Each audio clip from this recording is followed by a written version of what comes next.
Welcome back, y'all, to another episode. I go by the name of Caps. I'm with my little bro. What's up, Flaco? You already know. So basically, this is a hip hop review show, and you know, we about to go review this. What up? The Nas joint dropped.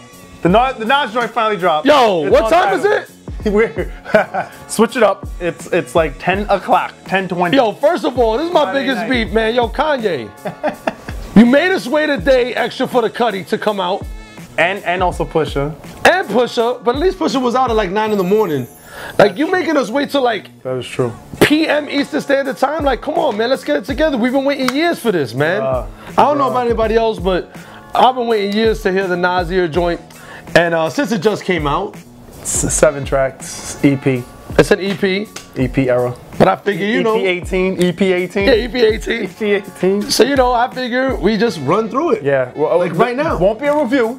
No. This is just, we're gonna do it live with, you know, time constraints because we're not, you can't legally play the album. Exactly. But just our initial reactions per Just some track. reactions. Right?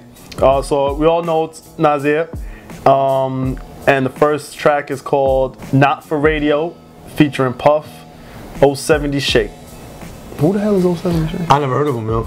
Oh, 070 Shake? Well, whatever. He's supposed to be, actually, from what I hear, he's supposed to be like the next big artist that Kanye's trying to break through, Okay. if I'm not mistaken. So let's see what it's about. Let's get it. Black Kemet gods, black Egyptian gods, summoned from heaven, blessed, dressed in only go yard, homie go hard, like stolen Robin in a stolen car. That was Not For Radio. You. Not for radio. This is definitely not for radio. Yep. Initial response to this, I thought the bars were heavy. I agree. You know, he kind of talked about some really Historical-ish, like historical facts. Historical facts. The way he laid out the story was great. What I will say is the beat to me. Yeah. It's kind of like where the hook came in. He kind of sped it up. Boom, boom, boom, boom, boom, boom, boom. And he kind of let the beat digress back to being in the. It wasn't in the pocket. It wasn't. It didn't stay in the pocket for me. I think that stayed on that tempo. I think if he stayed at that tempo, it would have been great. Yeah. It would have enhanced the sound of the song. Yep. I think if he would have built up to that sped up, that picked it also up. would have enhanced the record. I still think it's a solid record. It has a lot of hate me now type of feel. You know what I mean? agree, I It has a agree. lot of with Puffy there. And Puff on it. I'm not the biggest Puffy fan, but they have a very good chemistry with, you know, making something Epic. and, you know, larger than life sound. So I think that's a very good track. Could have been a lot better, but Well, the two parts as far as lyrical content oh no, that's was there. I mean, because there. album structure, it's dope because it's a dope intro. Of course. But the beat, I just felt Kanye or Puff. But yeah, I guess there was button heads with some things there because I think they're scared of us. I think when they, because my thing is when they did that, when they did that, to me, it kind of ruined the pace of how he sounded when the with the actual beat, with the actual beat playing. Yep. It's a great way to kick the album off. Intro, but the hook. The dope way to kick it out off, but I mean, I just felt the hook was not on the same pitch as the rest of the song. All right. Well, that, you know, this is our first listen. You never know, my growing. And I think Nas is the greatest MC of all time. So I think he's the greatest MC of all time. There you go. Not my favorite MC of all There time. you go. But There he's you my. go. I think he's the greatest MC of all time. As we focus on this album, please. EP, sorry, EP. EP, yes, EP. Yes, EP, But EP. Nas is the truth, bro. Real talk. Second track, Cops shot the kid. Oh.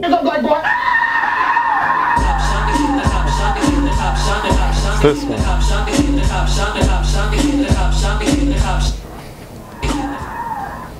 Yo, fire.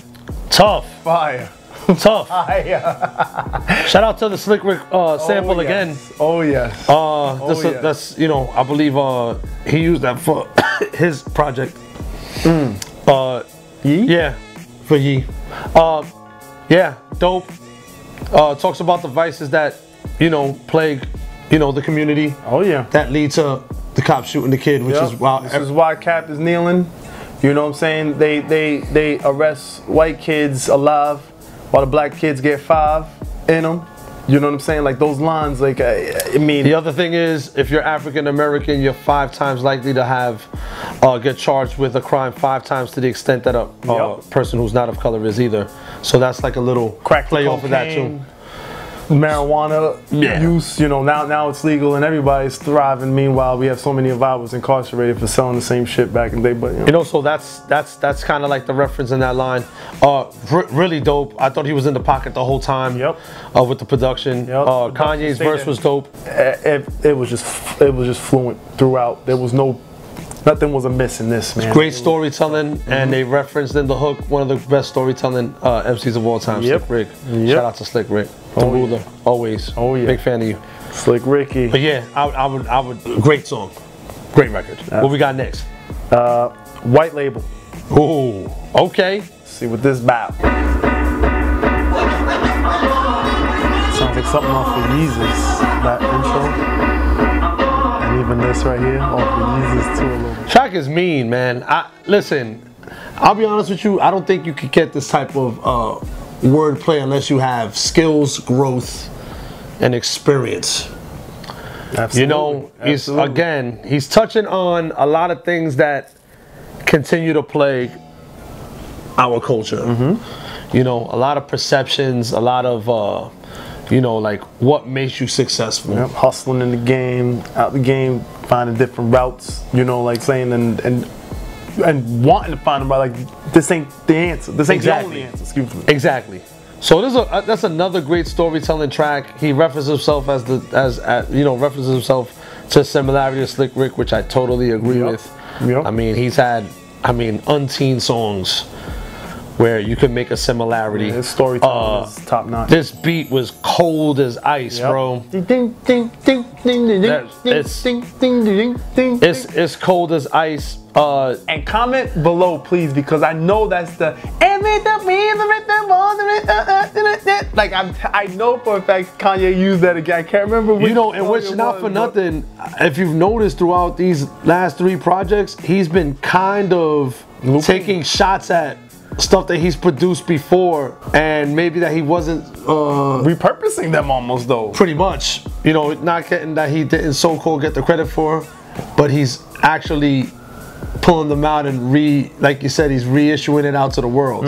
So, yeah, his wordplay might not be as clever, but his production-wise, he's been throwing little shots at people too. So, you know, that's just my thought. I mean, this is 3 projects in. You know, with the Pusha. This is with the Pusha EP, his EP, and this one.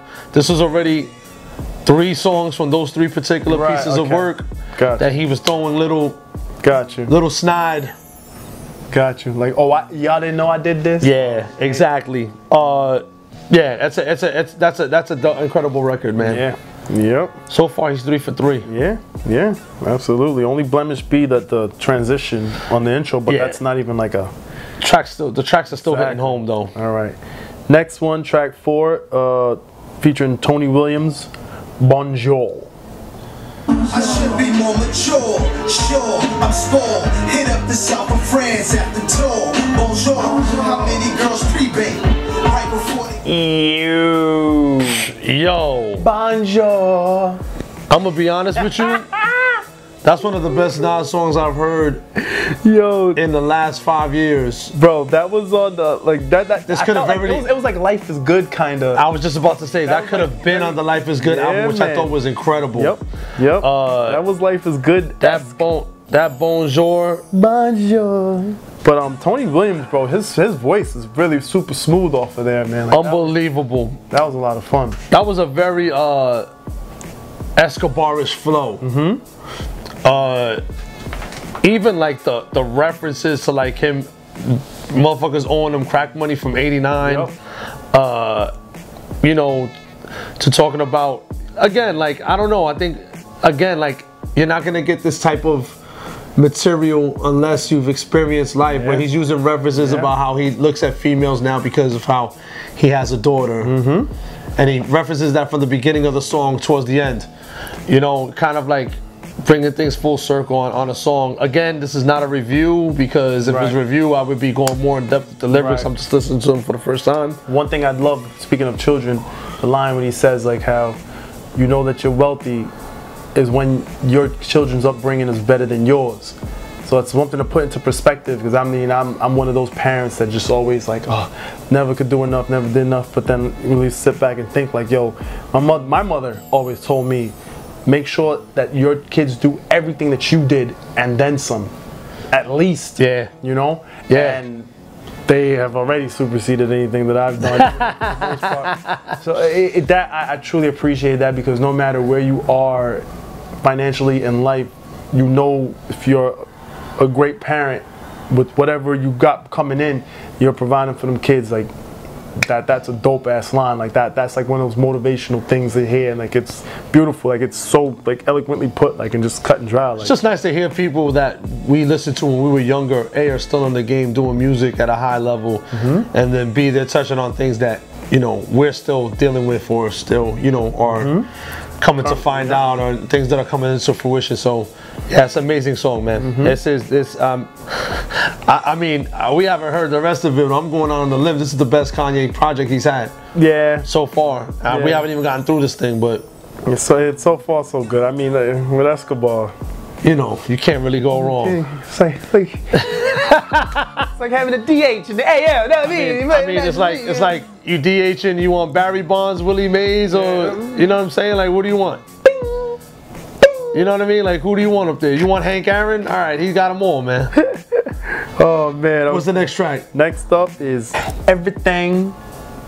Where we listen vultures, I've been shackled by Western culture. You convince most of my people to live off emotion. That's why we competing. Left by the chrome barrel, forgotten secret. It's like being in an AP class or something, man. Like, yo, taking us to school real quick.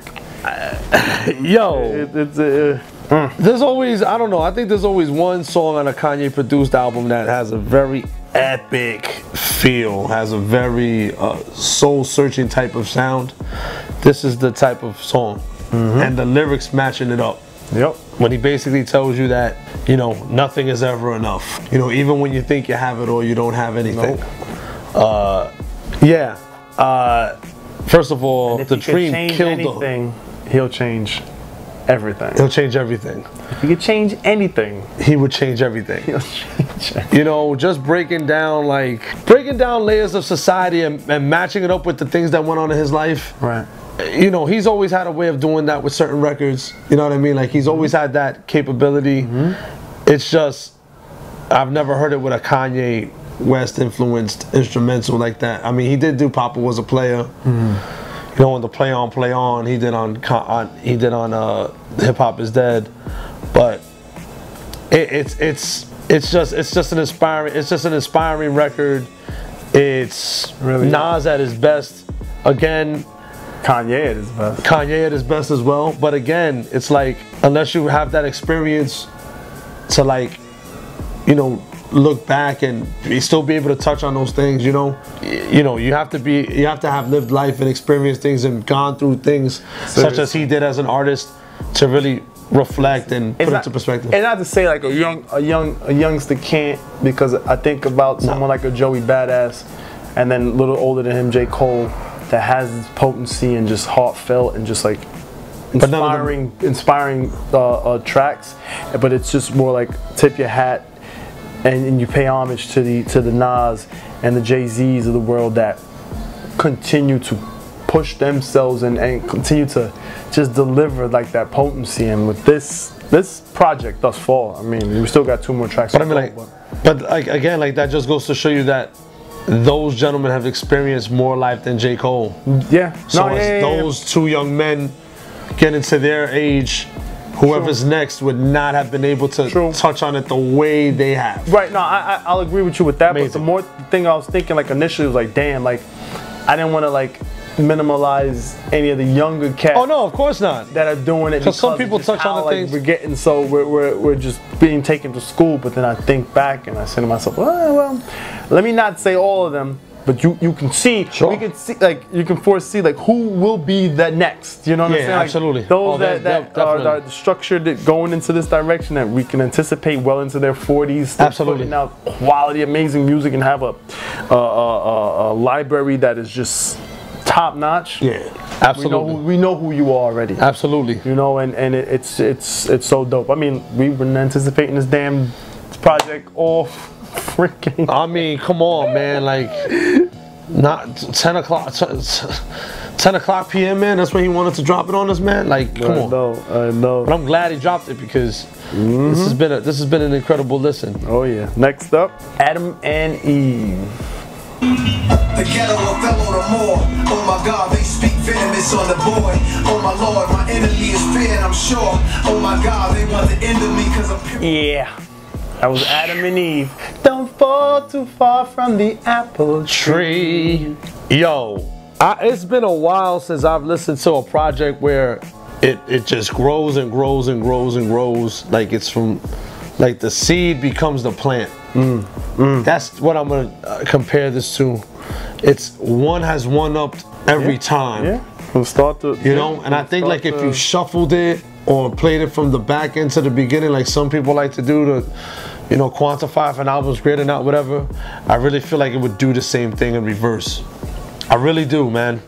Like, man, like I said, it's just a reactionary video. We haven't really did a review, right? And we haven't really in depth this, but again, yeah, I mean, we're listening to this, like as this is being recorded, this is us sitting down hearing it. It's just for the first time. It's just I'm trying so to catch as many bars as we can, soaked up in the beat. Yo, I'm one of those. I get soaked in the beat. So I like to get on both of them. So you know, it always takes me a little longer to gauge where it is lyrically, and I can tell you now, this is one of his better lyrically potent. This is kind of like if you took the best of Escobar. Right. This would be like what it would be. But it sucks that it's about to be over already. I know. This is the last one, right? Yeah.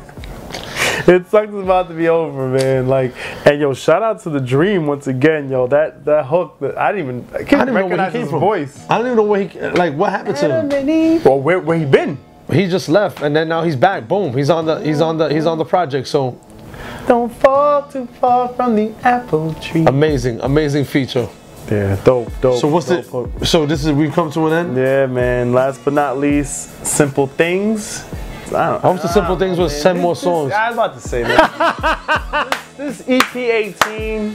Never sold a record for the beat. It's my verses they purchased. Without production, I'm worthless, but I'm more. You already did that? Song on the top 40. And that's it. So I don't know if you caught that reference where he said folks are there, listen to his music, to listen to his lyrics. People don't know Vlad TV threw a little jab at Nas saying that he was the worst beat picker of all time. The worst beat picker of all time. Vlad TV got a following, but no, but what I'm saying is that just remember that your words get around town, bro. And for him to put it on a record like that, where it wasn't, first of all, I don't agree with that. Secondly, I just like the fact that he threw that shot back. Right. That he made sure to clap. You know what I'm saying? I mean, he did say that Vlad TV also said that Black Thought wasn't really that dope. And then he went on to Flex and murdered that freestyle. You know what I'm saying? So it's nice to see that these artists are aware of what's going on out there, even when you don't. Hopefully they hear us. My initial reaction, this is incredible. I really can't wait to listen to the whole thing and really get into it and really point out the bars that I think are really important. There's a lot to choose from. I feel the production is dope. I think anybody that's out there streaming it is enjoying the listen. I suggest you download it and make it part of your catalog. Go buy a hard copy. Seriously, I really think it's kind of like when It Was Written came out. The album cover alone is worth the purchase. Yeah, amazing cover art. Shout out to Kanye and his team for doing this, because it wasn't just Kanye himself. Shout out to the team for really sitting there and really giving him material that he can really elaborate on things, you know? I think that artists like himself those are the type of instrumentals that they like, or things that they can really embellish on and get their, you know. That's soulful, man. Everything had soul. Everything had heart. You know, it was like complex enough, and a lyricist like Nas, you know, he's definitely on the Mount Rushmore of MCs. Like, there's no question. You know what I mean? Like, we can argue who's the greatest, but listen, like, his name is in that Absolutely. discussion. And this to me is almost like a layup. It's kind of like as much as I dislike that team, but the Miami Heat, when Wade with LeBron, when he throws the alley and then you see Wade like this. Yeah, like, pretty much. And Wade like Kanye went off and Nah, Nas, it's like when Starks threw it on Jordan. I'm saying the alley. Yes, but the alley. Nah, I got you. I got you. Like it was a dope combo. Also to, you know, refer back to Daytona, because that was an amazing combo. That has been with Pusha T and Kanye, but this here. Even the features were good. Like the two vocalists were great, man. Yep, Tony Williams. Tony Williams killed that. He killed that. 070 Shake, or however I really want to say that. And Kanye himself was sang a few times. Yeah, you know, I felt like these guys who did the beats actually like camped out in Queensbridge for a week or something, or watched the Stillmatic, you know, watched the Illmatic documentary. You know, like I really feel like they channeled that type of energy, and it really came through in his songwriting and his writing ability. So shout out Mr. Nasir Jones. Yeah, man. This is definitely a Captain Flaco approved listen. Absolutely. We're definitely gonna have a review sometime next week where we can really sink our teeth into it, but there's no way we couldn't do this video tonight. Yeah, I mean, you dropped it at freaking 10 o'clock Eastern Standard Time, and now it's 11:11 on the dot as we're closing. I hope I gotta keep this part. I gotta say 11:11 p.m. That we ran through it one time. Stuff, you know, very first time we both sat down to hear it, and I'm excited. Yeah. I'm excited to like soak this up for a couple days. It's just 24 hours, really. Absolutely. All I need, but it's only 7 songs though. Oh, 12 hours then. I need 12 hours. It's only 7 songs. It's only 12, 12 hours. But it's. But it's good to have him back, and it's good to have him in the top form, and it's good. I really feel like him aligning himself with Kanye as far as him doing the instrumentals is gonna, not that he needs it, but it's gonna really put some awareness on him as an artist and make sure people pay attention to the piece of work that he put out there. Yep. So Mr. Nasir Jones, we salute you. Seriously. We're Captain Flaco. Yep. Stay blessed. Yep. So please like, share, subscribe. Please comment. Let us know how you felt on your first listen. Absolutely. Or somehow you got, a zip file of this or whatever. Like you heard it early and you soaked it up and viewed it. And if you get a zip file, let us know how you get the zip file, because we don't this waiting thing, is really not working for us. You know what I'm saying? Man. I only paid $12.99 for Tidal. Like, what the hell, man? Oh. Yeah, I said it. I paid for my music, bro. I said it. We both do. We both do, man. Cheers, gal. Till next episode. Peace. Peace.